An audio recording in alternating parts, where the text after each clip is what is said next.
My name is Samantha and I have been dating my boyfriend David for the past 3 years now. We were already talking about marriage. Our relationship was going well before I discovered something about David. David usually goes to work in the morning and comes back in the afternoon. He was financially stable because he provides all my need. I work from home with my laptop.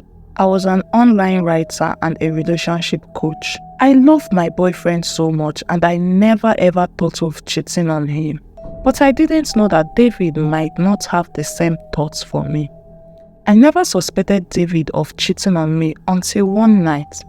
David and I didn't live together, but I usually come to his house during the weekends to take care of him and do some other things. I never had any thoughts that David will cheat on me until one day when David returned from work. It was the weekend as usual.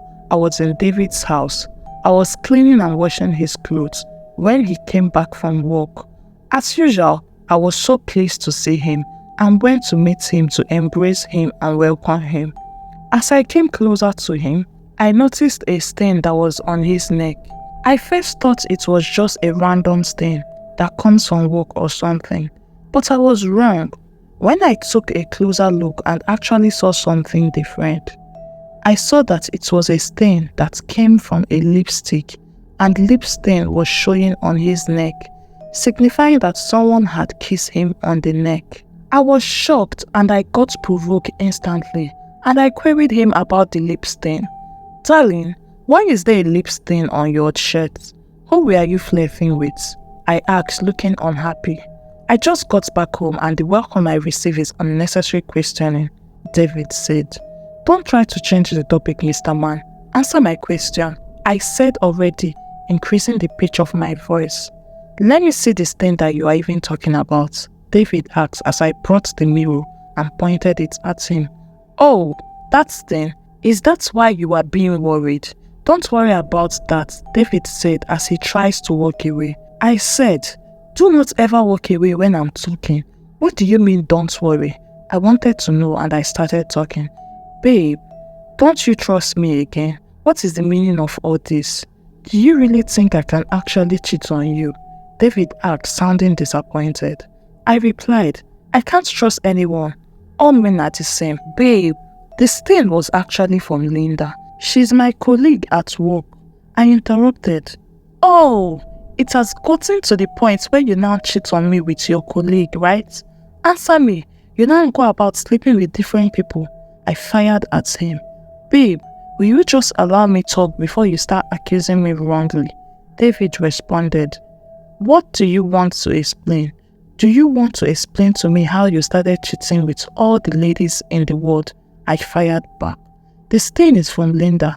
She goes about pranking everyone that is in a relationship with lipstick. When you least expected it, she will sneak up to you and kiss you on your body or your clothes. She has done it to almost all the staff," David explained. I replied immediately, "David, what do you actually take me for? Do you think I'm a child that you would just lie for?" Immediately after I finished talking to David, his phone started ringing and it was actually Linda calling. "Pick up, oh. Pick up and put it on loudspeaker so I will hear what she has to say. I have caught you red-handed now. Pick the call now." I fired at David. David responded, "Babe, so you do not actually trust me. What is the point of being in a relationship where there is no trust?" "David, though, let me tell you something you don't know. All men are the same. You all are cheaters. Pick up the call and stop that silly excuse before it rings out." I fired back. "Oh, okay, there is no problem. I will do as you said," David said as he answered the call and placed it on loudspeaker as I had requested. Linda said from the phone, laughing, "David, how was the prank? When did you realize that you actually had the lipstick at your neck and shirt? I know you are probably kind of angry. I told you that you were next. Now, do you believe me? I don't just know why you have trust issues. That is the only problem that I have with you," David said as he walked away. "Time that I'm supposed to rest. I am here explaining myself," David lamented. "Babe, I am so sorry, please. I didn't mean it like that. Please, I beg," David responded with anger. Don't baby me. Since you haven't changed your character, we have been dating for 3 years now and you haven't changed. David was upset with me that night and he didn't sleep in the room. Instead, he went to sleep in the parlor. I went to check up on him and saw that he was fast asleep in the parlor couch. I saw his phone by his side. I picked up his phone and found out that it was not locked. I immediately began to go through his phone and saw his chat with a girl called Maya. The chat was a little bit formal, but I read David calling her dear all the time, and it looks as if David was trying to flirt with her. I didn't like it at all. I collected the girl's number from David's phone and stored it on my phone. I saved her number as competitor in my phone. Then I gently dropped David's phone back where he kept it and quietly went back to my room, so it looks as if nothing had happened. I have dated 3 guys before I met David, and all the guys I dated always complained severally of me being too overprotective and not giving them any privacy for themselves, and this led to problem. This problem tended to cause them to break up with me. My first guy I dated was Steve. He was a cool and calm gentleman that doesn't like parties. He always stays quiet and gentle. Our relationship only stayed 4 months before he broke up with me because of my character. The second guy I dated was Daniel. Daniel was a hotel manager as he worked in a very classy hotel. He loved to party and he drinks a lot and also loved making friends from both genders. Our relationship lasted only 6 months before the breakup. The third guy was Peter. Peter was a gym instructor and he was the most handsome out of all the guys I dated. He loved talking, especially to women, and this brought about problems that led to our breakup. I dated Peter for a year plus before breaking up, and then I met David and we started dating. David seems to be the best guy out of all the rest guy I dated. I know that my bad character was becoming a problem for David as he kept tolerating them, hoping I change. The next day being Sunday, I woke up very late to the afternoon. I wondered why I slept till then, but then I remembered I didn't sleep early last night. I went downstairs to check on David and he wasn't there. I checked the whole house, but he wasn't there. I then thought that he might have probably gone to church or something like that. I brought out my phone and began to dial David's mother's number as I wanted to complain about David.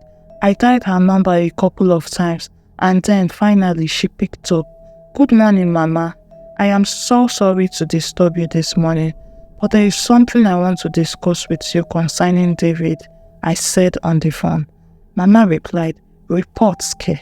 I hope he's not maltreating you or beating you," Mama asked. I replied, "Mama, it is very worse than that. Could you believe that David is actually cheating on me with this lady that I don't know of?" Mama answered, "My daughter, are you sure of what you are saying? Because the David here is my son. I know him very well. I raised David from birth and I know his behavior. Once David falls in love with one woman, he stays with the woman." Mama, are you trying to say that I am lying to you? David is cheating on me. Oh. I went through his phone yesterday without his notice and I saw all the love chats that he has been sending to this woman. He saved her name as Maya, I replied. Mama replied me, "Wait, did you say you went through his phone?" "Yes, Mama. I was lucky to meet his phone unlocked yesterday night. I opened it and I saw all the love chats that he has been sending back and forth to this lady called Maya," I replied. Mama answered me, "You know that it is not good to go through your partner's phone without their consent. Their phone should be at least the privacy that they get." I replied, "Mama, I know, but don't change the topic. David is cheating on me." Mama responded, "Well, I don't know David to be able to cheat on his wife to be, but if you keep insisting, I can't say that you are lying." "Mama, I will never lie to you. Seeing all the message makes me feel cheated on," I said on the phone. "Okay then, where is David? I need to speak to him. He will explain to me when he started cheating in a relationship." Mama asked. I responded, Mama, David had gone to church in the morning, but he will be back any moment from now. Immediately I finished that statement, David walked into the house, and from his facial expression, I could tell that he was stressed. Mama, David just returned from church right now, I said. David, Mama wants to speak with you, I said, calling to David. David was shocked after hearing me. David asked, do you mean my mother? I replied, yes, your mother. She wants to speak with you, and don't keep her waiting. David took the phone from my hands and started talking to his mother. Hello, Mom. Is there any problem? Mama replied, your girlfriend called me complaining that you are cheating on her from the chat you had with Maya. As soon as David heard that from his mother, he got angry immediately. He ended the call, then he faced me directly. I could already see the fire in his eyes. Then David said to me, Samantha, what is the meaning of what I am hearing from my mother? What are you saying? So you still have the mouth to talk to me after I found out that you have been cheating on me these times? I replied. David said angrily, even if I bring 29 women to this house, that is still not enough reason to call my mother. What is wrong with you, Samantha? Must you involve my parents into our personal life or relationship? I replied, bring the 29 women now. Bring them and see what I will do to you. And then, you will see if I won't poison all of them, kill you and then kill myself. What rubbish are you talking about? You are cheating on me and you still have the mouth to talk. David responded, Samantha, be careful. Be careful. If you want to continue like this, I am not sure if I can continue with this relationship. Your character is getting worse and it is unbearable by the day. Samantha, where is the evidence that you have that I am cheating on you? David asked in annoyance. I replied, please, don't raise your voice at me. Don't raise your voice at me. I've checked your phone and I read all the messages that you have with Maya. David responded, wait a minute. Do you mean that you actually went through my phone without my permission? I replied, oh, David, please don't try to change the topic here. Check your conversation with Maya and explain yourself. You know what? I am fed up with all this nonsense. I can't continue this relationship with you. I just can't take this anymore. I have had enough. I am fed up. I really am. Like, do you want to kill me? I came back from work, problem. I came back from church, problem. What is it? David said, feeling depressed. I replied, wait though, are you trying to break up with me? Hope you are not trying to do that though, because I have been with you in this relationship for 3 years now, so you want 3 years of my life to be in waste, right? David then opened his phone and began to read the chats that he had with Maya and the chats that David had with all that had dear in them. Anytime he wanted to send Maya a message, he always adds dear. That dear was what I wasn't comfortable with. That was a sign of him cheating on me, and that was why I called his mother to report him. After David realized I reported him because of the dear, he always says to Maya, he just looks straight into my eyes. Is this the reason why you reported me to my parents? Because I tested dear Maya. You thought I was cheating on you. Are you insane? What in the world is wrong with you? Look, I can't do this with you anymore, David shouted in anger. I replied, you must be joking though. You must really think I can just let 3 years of my life just go for waste. It is not possible. We are in this relationship together and we will continue this relationship no matter what. David was about to reply me when suddenly his phone began to ring. He looked at the phone to know who was calling him, and when he checked, he saw it was actually his father who was calling him. David's father was a pastor and a well-respected man.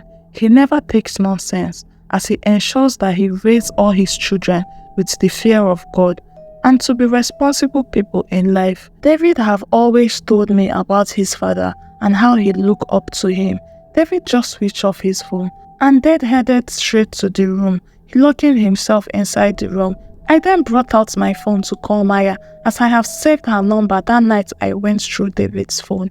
I called Maya. She didn't pick up the first time, so I decided to try her number again And this time around, she answered the phone. "Hello, who is this?" Maya said from the phone. I replied, "Do you know who is calling you? My name is Samantha, and I am here to warn you as a woman to woman. Stay away from my man," I said, sounding dangerous. Maya responded, "Excuse me, what are you talking about?" Then I replied to her, "I said, stay away from my man, David." Maya spoke, "And who the fuck do you think you are to tell me what to do? I am his girlfriend, his one and only true love," I responded in harsh tone. Maya then replied, "Don't you ever call this line again. Don't you ever." Immediately Maya finished saying that, she quickly ended the call. I was surprised. I tried calling her number again and again, but she was not answering. Then I decided to send Maya a text message. I texted Maya, "I am warning you and advising you like a sister. Stay away from my man. Stay away." And not long after sending Maya the text, she replied me. She texted, "Take a look good at your life and relationship. You are not ashamed of yourself. I am basically doing your work of taking care of your man. Your claimed man came to me to relieve him of the stress that is caused by you. But he still rejects my advances because he still loves you. Now let me advise you like a sister. Change before you lose him completely." After reading the text message she sent to me, I just paid no attention to it as I went to check on David. As he was in the room, I got to the room and was surprised that the room door was actually open. I thought David locked himself inside. Well, it turns out that David went to use the bathroom. So I entered the room and just sat down on the bed, waiting for him to come out from the bathroom. I knew my attitude was pissing David off, but changing my character seemed impossible. David came out from the bathroom and found me in the room. He had an outburst of reaction. "What are you doing here, you little witch? Haven't you done enough already? What else do you want from me?" David said at the top of his voice. I noticed his anger and decided to respond in a cool manner. "Baby, I know that you are angry at me. What I did is wrong and I admit. It is just my bad character that is taking complete control over my body. Can you just listen to yourself for once? See the rubbish that you are here saying. Why didn't you think about your character before thinking of calling my parents? Why will you do that kind of a thing? What did I ever do to you?" David said as his anger turned to bitterness. "Even if you don't have fear, have some respect for me. Have respect for my parents. You can't just be calling my parents and reporting every single thing that happens in our relationship. That's not how relationship works," David said. Then I replied, "Look, David, I know what I did does not go down well with you, but the truth is, I just did the right thing." Then David replied angrily, "Are you being serious? How could you? How can you say that you did the right thing by bringing my parents into our relationship? I did what I did because you were cheating on me." "David, why would you cheat on me?" I said to David. David responded, "Samantha, this is the main reason why I have a problem with you. Always come to conclusion that I am seeing another woman. If you're not seeing another woman, then explain to me the meaning of chat you have with Maya," I said, pointing towards his phone. Then David replied, "Samantha, Maya is just my old-time friend. We went to the same secondary school together before going to different universities, and by luck, we happened to meet again." Then I asked him a question. "Well, if that is true, then explain why." I haven't finished my statement though, when all of a sudden, David interrupts me. "Look, I don't care if you believe me or not. If you like, think I am cheating on you. That is your problem," David said as he began to dress up. Then I turned to David and said, "Don't worry, darling. I trust you. I know that you won't cheat on me or do anything that will hurt me, right? Think whatever you want. Do whatever you want to do. Say whatever you want to say. I don't care anymore," David said as he continued to dress up.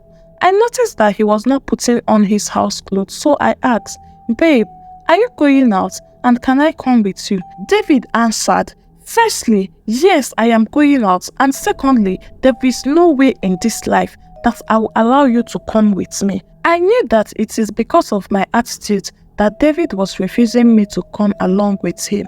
Then I asked, At least, since you are refusing me to come along with you, can I at least know where you are probably going to? Well, for your information, I am going somewhere peaceful, somewhere more relaxing, somewhere that can take away all my stress. Once I get there, all my troubles and stress just disappear, David said as he was about to walk out of the room. As soon as David said that, I immediately started recalling the chat that Maya sent to me earlier. I knew that he might be going to see Maya. Then I asked, David, I want nothing but the truth. Are you going to see Maya?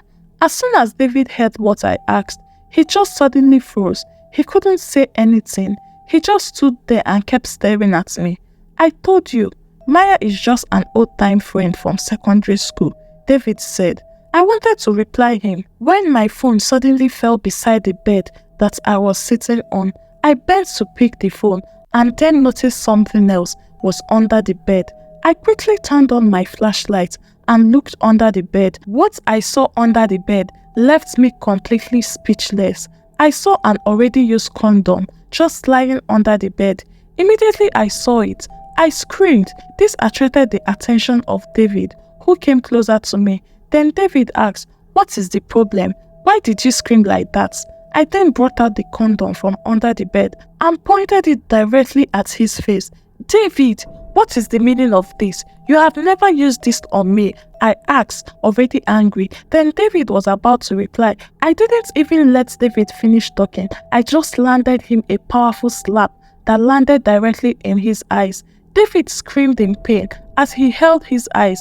Then David said to me angrily, what have I done to you? You didn't even let me explain myself before you slapped me. You don't even have fear or respect. You just slap me as if I am your younger brother. You know what? If not for the promise I made to my parents, I would have beaten you up so badly. How dare you? Look, I have had enough. Pack your things and get the fuck out of my house. What is the meaning of this nonsense? David said, sounding dead serious. I got scared as David said that to me. I tried to hide my fear as I asked him, you are not the one to be blamed here. Why would there be a used condom under your bed? That is your business, so. But I want you and your things out of my house, David said. Babe, just calm down and explain to me, I said as my voice was shaking. After noticing that David was getting serious, then David replied, if you want an explanation, then call my friend Emma and ask him yourself, David said, giving me his phone as he headed to the wardrobe. I did as David said. As I began to dial Emma's number, I called Emma and he answered the phone. Alpha, my guy, that's your crazy girlfriend still they give you problem. Bro, I told you to dump that bitch. Dump that winch. How can a normal girl behave like that? Emma said. I felt finished after hearing that from Emma. And then I said to him, Emma, it is actually David's girlfriend speaking. I said that, but Emma said, no, you are David's problem speaking. What do you want from me? I then replied to him, I am sorry to disturb you, but I caught David cheating on me. And I hadn't finished the statement when Emma interrupted me. What is your problem? Just answer the question. What exactly is your problem? Is it every day that you get David cheating on you? Well, it is not your fault. It is David who caused all this nonsense. If I were to be David, I would have long forgotten about you. So now, why are you telling me that he's cheating on you? What do you want me to do? Emma asked. I looked at David and saw he was actually packing all my clothes. It was then I realized that David was dead serious. And then I said to Emma, I found an already used condom under his bed, and ever since he met me, he had never used condoms. Actually, I was the one who used the condom. He allowed me access to his house on Wednesday, and I came with my girlfriend who doesn't act like a possessed winch like you. And we got down to business. I actually told David to help me trash the condom that I used and left under his bed, but it was like he forgot. So David is not cheating on you, winch, Emma said. I replied in shock. Oh my God, what have I done? Possessed winch, what have you done? Emma asked. Then I explained to him. I found the condom under the bed. I didn't know you were the one that used it. I thought he was the one using it to cheat on me. I was angry. I didn't even wait for him to explain as I landed him a slap on his eye. I said this. Then Emma responded shockingly, "What the hell? You did what?" Emma asked. "I knew I did wrong, but please help me to beg David. He's angry and he's currently packing my things," I said. Emma burst into laugh after hearing me. "Are you serious? I should beg David for you?" "Yes, please. Just help me to beg him. I know I have a bad attitude, but I will try and change. Please, help me to beg him," I said. Emma responded, "Alright then, give David the phone, let me talk to him." I quickly gave David the phone, thinking Emma wants to beg him on my behalf. Emma said, "Bro, what are you still doing with this possessed wench? It is now that your eyes have cleared, Abby." Emma ended the call laughing. David packed all my luggages and threw me out of his house. I cried. I begged him, but to no avail. David paid zero attention to me. It was actually the first time of me seeing David this angry. He literally threw me and my luggages out of his house and shut the door locked. I kept knocking on the door, but all to no avail. I stayed in front of the door till it was late in the night when I left. I tried calling David's number severally, but the number was not going through because he had blocked my number. I tried reaching him via social media, but he had blocked me there also. He completely ghosted me as I couldn't see him or even talk to him. I got to his house very often and knocked for hours, but to no avail. I visited his house one day and started knocking. I knocked severally for hours until someone living next to David saw me. He then informed me that David had moved out of there and was no longer living there. And that was how I actually lost a good man who actually loved me. I haven't been able to love or be in a relationship ever since. I have learnt my lesson and I have learnt it the hard way. This is the end of the story. The moral lesson of this story is that we should learn to trust our loved ones no matter what, and we shouldn't be very possessive when it comes to relationship. And we should also ask God for guidance to guide us to be a good partner. If you guys like our story, please hit the like button, subscribe, drop a comment, and do not forget to share this story to your family and loved one. See you in the next story. Bye.